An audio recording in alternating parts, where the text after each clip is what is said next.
The step function is a simple yet powerful activation function used in artificial neural networks. It introduces non-linearity into the network and helps make binary decisions based on the input. Here's how to use it. 1. Understanding the math.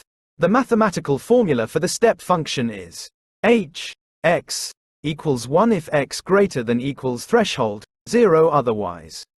This means the function outputs 1 if the input, x, is greater than or equal to a predefined threshold value, and 0 otherwise. This threshold acts as a decision point, separating the input space into two regions. 2. Implementing the step function. The step function can be easily implemented in code. Here's an example in Python. This function takes an input value, x, and an optional threshold, default O. It returns 1 if x is greater than or equal to the threshold, and 0 otherwise. 3. Using the step function in a neural network. The step function can be used as the activation function in a single-layer perceptron or the first layer of a multi-layer neural network.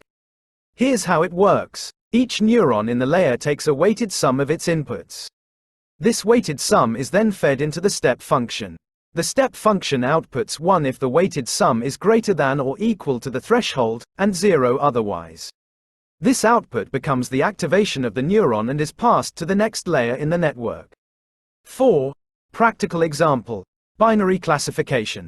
A common use case for the step function is binary classification.